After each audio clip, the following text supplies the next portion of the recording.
I'm a third-year PhD researcher based at the University of Leeds, and in this paper I'll be looking at how history is invoked in contemporary political discourses of the north of England.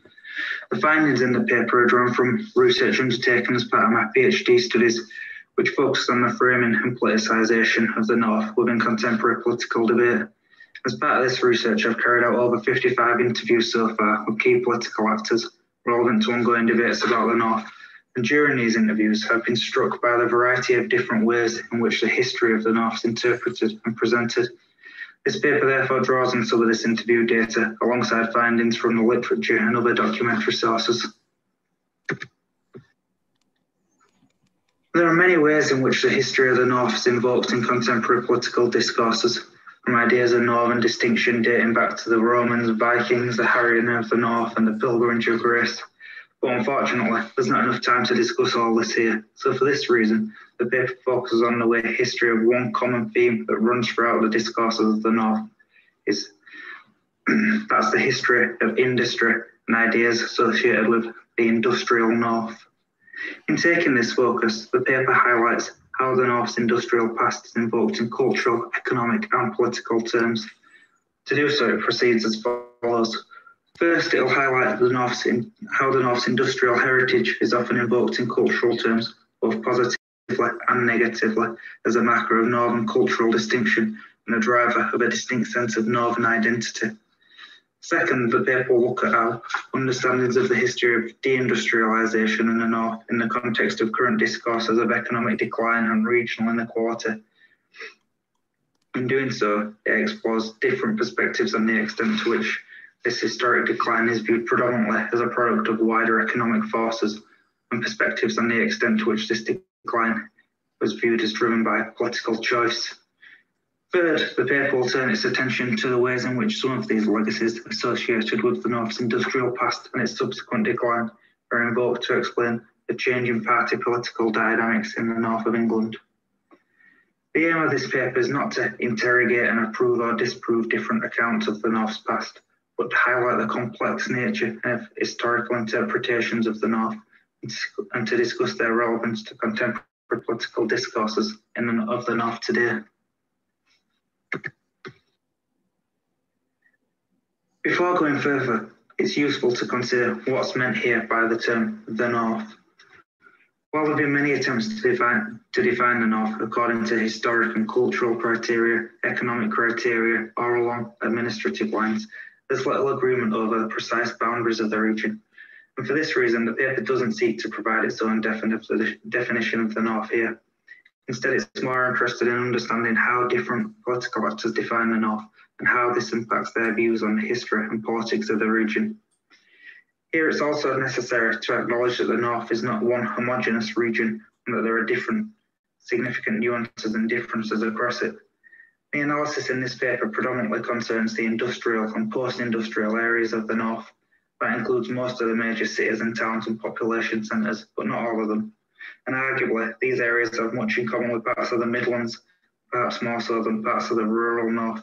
And indeed, this has been highlighted by several interviewees. But nevertheless, the term the north appears to be increasingly understood to contain these caveats and nuances. And for this reason, it's used as a shorthand here. So to begin with culture and identity, it's the case that the construction of the north within the popular imagination has historically taken place externally. There's evidence that shows that for centuries the north's been characterised as bleak, and these popular images of a bleak north were exacerbated by the Industrial Revolution, where descriptions of the horrors of northern townscapes and portrayals of a dark, grim, black north emerged. Dog terms this image of the industrial, largely working class north as a Lowryscape.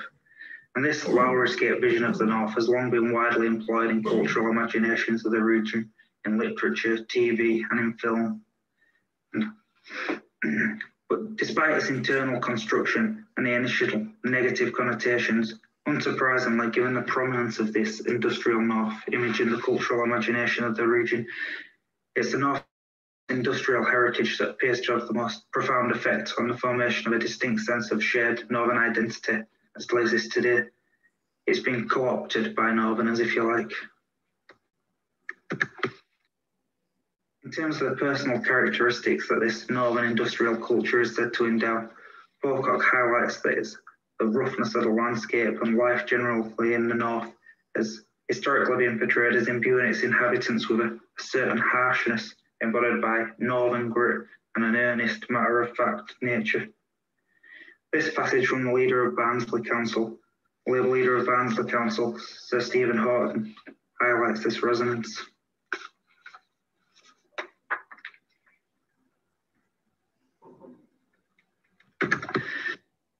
Of course, much of this is based on generalisation and stereotype and could be seen to be problematic in a number of ways. Additionally, the extent to which this industrial heritage still resonates in terms of providing a shared sense of northern identity is clearly personal. But even if the north isn't culturally different to other parts of the country today in any significant way, there is still a sense that the landscapes of the cities and towns of the north, many shaped as they are by this industrial past, have led to a sense of feeling in the region which still persists. Among others, J. McKenna of the Northwest branch of the TUC articulates this view.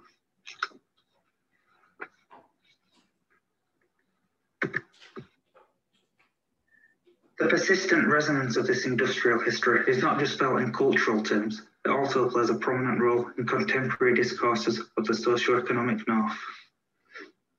When it comes to socio-economic understandings of the North, at present, there appears to be a widespread consensus that the UK economy is spatially imbalanced and that this is to the North's detriment.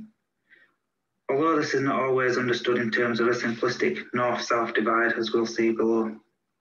But in recent years, political leaders from across the spectrum have all talked about the need to rebalance the British economy and address the economic underperformance of much of the North. There's also much agreement on the chief cause of regional inequality in the North. Essentially, there's a consensus that the decline in industry in the North and a failure to revitalise it has played a key part here. This view is neatly summed up in this quote from Lord Haskins, former chair of the Humber Lep. So far, so good. Where this discussion gets vexed is that when analysing the historic drivers of regional imbalance within contemporary political discourse in the North, there are myriad perspectives on the causes of this industrial decline. And often, but not always, these debates are divided along party political lines.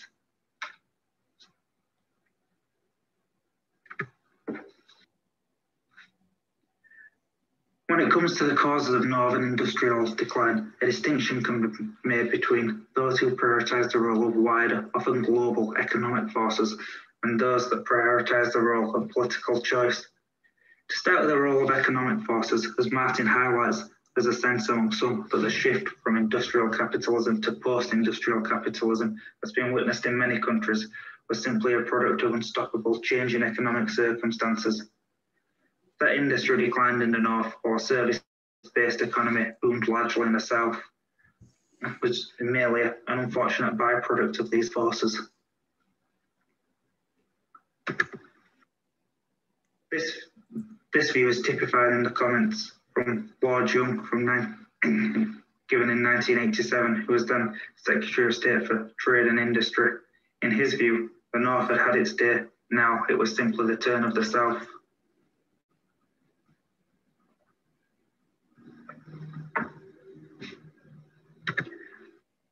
Some deference is still played to this view that the economic forces of globalisation were a significant cause of industrial decline in the North. These quotes from Will Tanner, director of the think tank Onward and formerly an advisor to Theresa May, and Alexander Stafford, Conservative MP for Royal Valley highlight.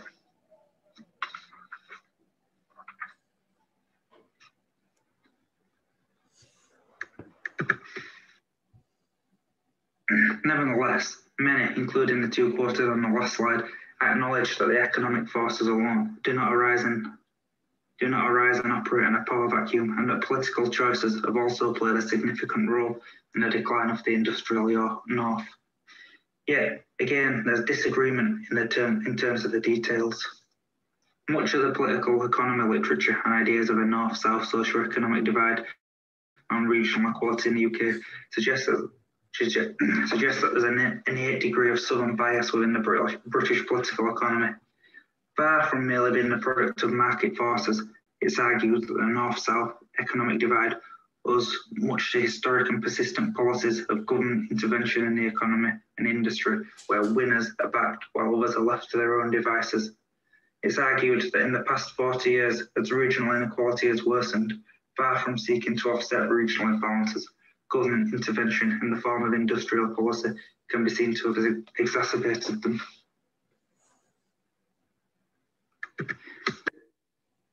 This analysis is commonly presented in contemporary political discourses of the North from actors on all sides. In addition to highlighting the role of economic forces, Will Tanner also acknowledged the role of political choices. On the other side of the political spectrum, Labour leader of Hull Council, Sir Stephen Brady, also highlighted how governments of all colours have failed to address regional inequality in recent decades. Inseparable from much of this analysis that suggests a stubborn bias in political decision-making is ultimately responsible for the industrial decline in the North, his ideas around the deep-rooted over-dominance of London on the rest of the country, both politically and economically. This is recognised in many contemporary understandings of regional inequality. It's typified by the quote from Lord Kerslake, chair of the UK 2070 Commission, which looks into the issue of spatial imbalances in the UK.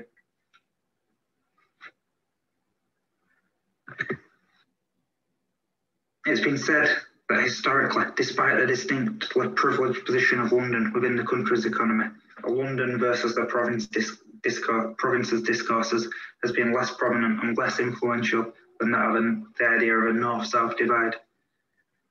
However, despite the continued prominence of north-south discourses among some, there is evidence that this is changing.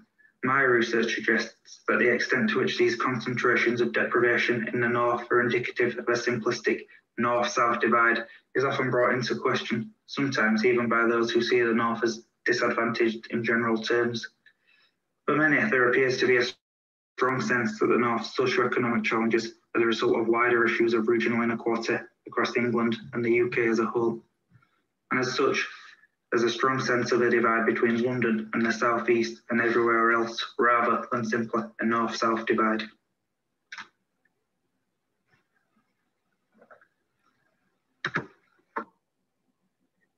Yet it's not all consensus.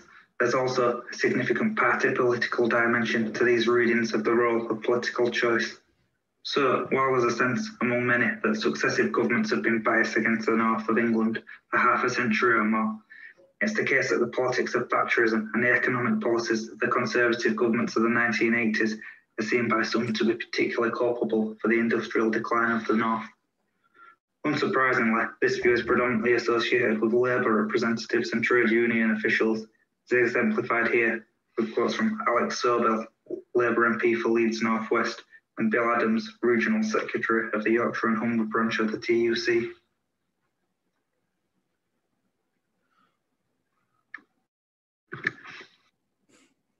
On the left, this historic reading of Northern economic decline is by far the most significant in contemporary political discourses. Indeed, comparisons with the effects of Thatcherism in the 1980s on the North are still regularly invoked in contemporary debates on policy in the North. This can be seen here with Angela Rayner and Andy Burnham speaking on issues just this year.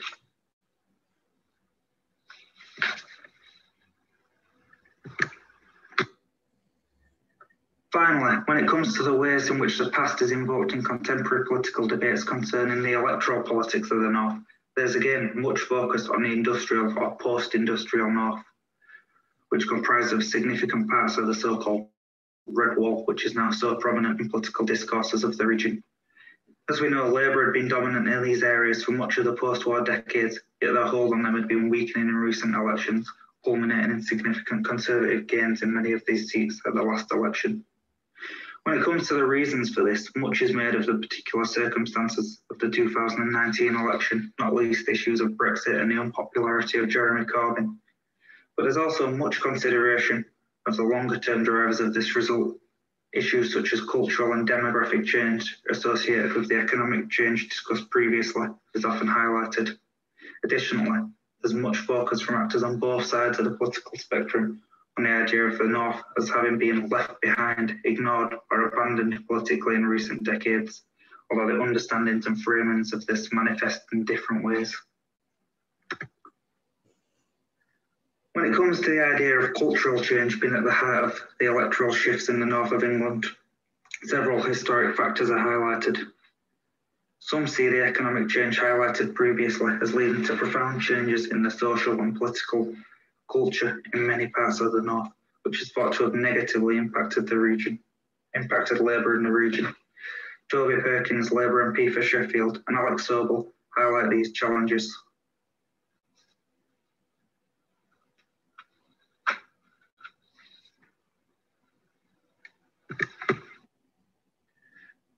Another issue that many have highlighted as negatively affecting Labour in the so-called Red Wall is the sense that the party has abandoned the North in recent decades, that it's been left behind politically by the party who was supposed to best protect its interests.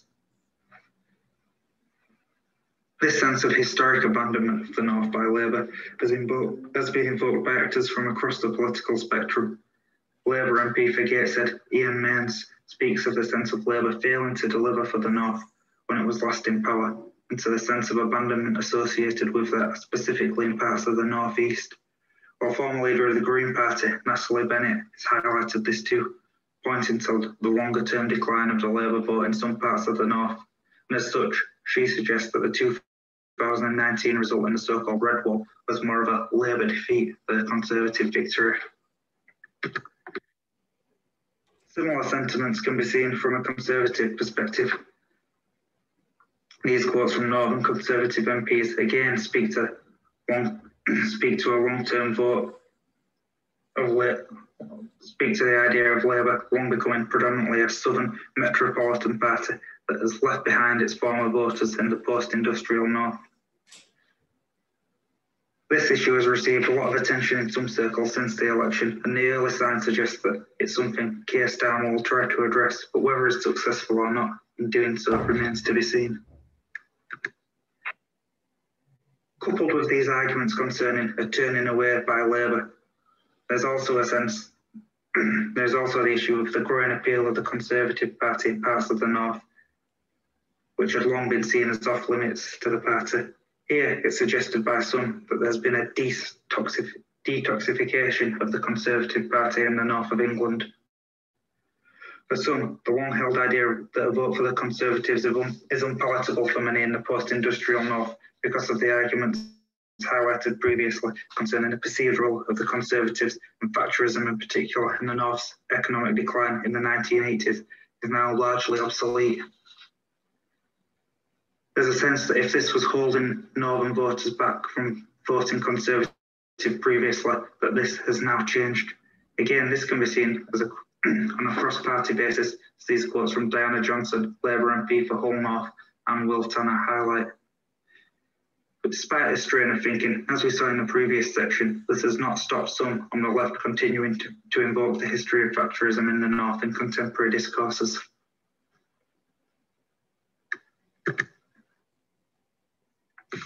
To finish off, several key conclusions can be drawn from this overview of the ways in which the history of industrialisation and the subsequent processes of deindustrialisation are invoked in contemporary political discourses of the North. First, we've seen that in cultural terms, rightly or wrongly, it's this industrial heritage that is seen as a key driver of Northern cultural distinction and pan-Northern identity. This seems to be the case both within and without the North. Second, we've seen that the history of industrial decline in the north of England in the post-war decades is invoked almost universally in contemporary explanations of regional inequality between the north and other parts of the country, not least London and the southeast.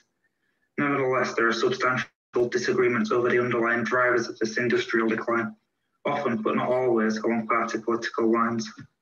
And finally, when it comes to the electoral politics of the north, we have again seen that the recent history of industrial decline, specifically the cultural implications of it and the political responses to it, have been invoked in various ways to explain the changing nature of party support in the northern areas of the so-called Red Wall.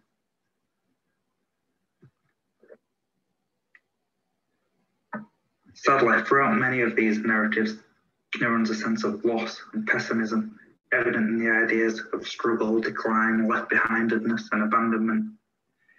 There are more optimistic discourses that have emerged from my research on the North in other areas, but all too often this pessimism and bleakness dominates discourses of the North. What is most striking from all of this, perhaps, is that many of the issues that seem to have blighted the North in recent history, a failure to replace lost industry, the over-dominance of London, a sense of economic and political abandonment from one side or the other, or both, are all well recognised by actors all across the political spectrum, are still being problematic today, yet they've persisted for decades and continue to do so.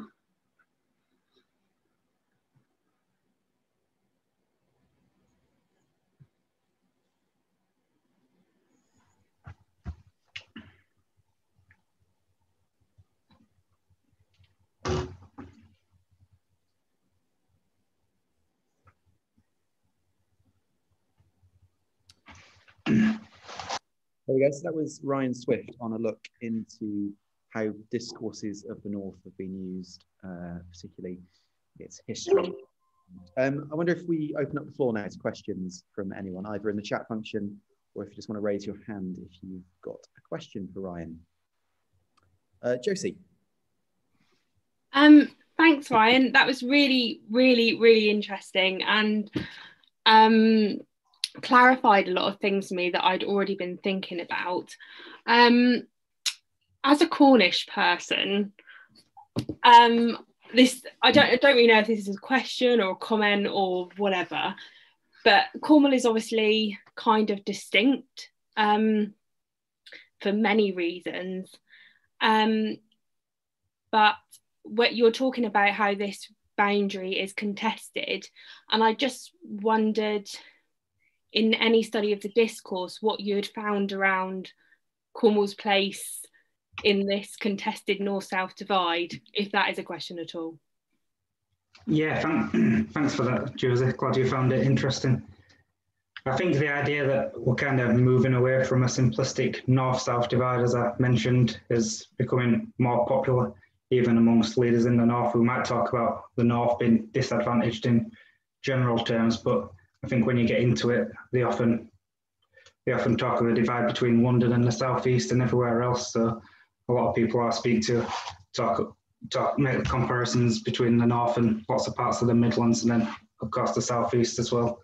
And then Cornwall specifically is quite interesting because that's maybe one of the other regions of England which is seen as having a real distinct identity. So there's been comparisons between kind of devolution in the southwest and northeast and how it could be built around identity, and a bit's been written on that and compared about that, I think, between Yorkshire and Cornwall and the northeast and Cornwall. So I think there's quite a lot of crossovers between the idea of a over dominance of London and the kind of decline of other regions rather than a simple north-south thing.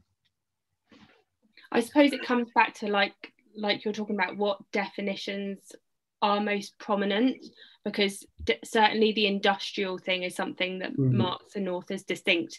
But I think when it comes to poverty and deprivation and economic disparity, I think, you know, Cornwall, yeah, it's a nice place to live. It's lots of second homes, but also, you know, there's lots of places, and this comes back to the regional divergences within the places you're talking about. But yeah, I think it comes back to what definition is most prominent to that area, possibly.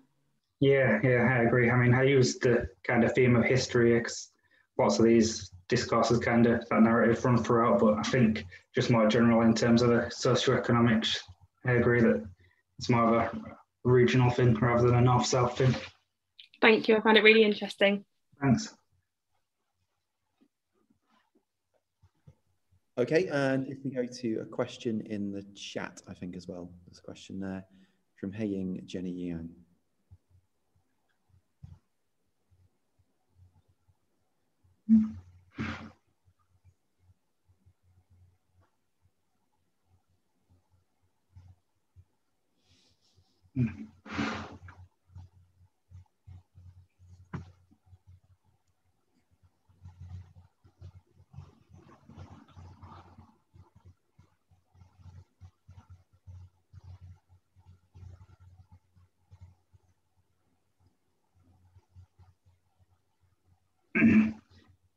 Yes, I think the issue is really, in terms of the kind of post-industrial decline, just go back to what I've been saying about the idea that the North's been left behind and ignored. So it's not just the economics of it, it's kind of the politics of it as well. So there's just a sense of abandonment and left behindedness that seems to run through lots of stuff. And it's not just industry, but that was a useful example to use here, I think.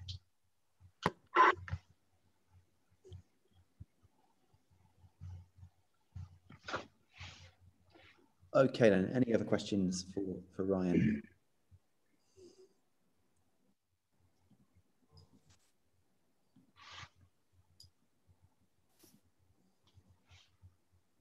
I suppose just one from me, if it's okay, Ryan. Yeah. So there is this kind of longer history of identities in the North, and I'm thinking particularly of the concept of kind of Lancashire Toryism, this kind of idea of conservatism in the North in the much longer frame, in that kind of way. I just wonder if there is a sense of political identity in the North, in that spatial area, being something that is set, or it is something that is East. Looking at that longer frame, is there a sense of the North changing its identities to suit its kind of political masters, or is it a case of politics from the North informing a broader discussion? Yeah, I think in terms of the kind of politics, there's definitely different political traditions in different parts of the North. Here I kind of focused on the shared industrial politics and stuff associated with that, but when you look at it more broadly, it's definitely bigger disagreements, and then there's obviously divisions between different regions, like highlight Yorkshire, Lancashire. But I think that's really kind of friendly rivalries rather than big disagreements. But then there's kind of divides between towns and cities in terms of the politics, which is obviously a big deal in debates at the moment and was a big deal at the election last year. And there's also probably a divide between the North that I focused on here, the kind of industrial North, or the near North, kind of M62 corridor, and the more rural North. So yeah, there's definitely lots of divisions. I don't think it's right to talk about the North as a whole, but as I said, it's sometimes a useful catch-all term, but you've got to be quite careful as well. Grand, thank you. What I propose to do then is, if anyone has any final questions at all, if not, what we'll do is move to have a quick break. Next up, we've got Daniel Pitt looking at a pivot towards the Constitution, in Conservative Manifesto. So that's up at 2:45. So if we take a quick break, grab a cup of tea, a biscuit, that's what I'm going to do. And then we'll be back here at 2:45 to carry on with Dan Pitt. But thank you, Ryan. Thank you. Cheers.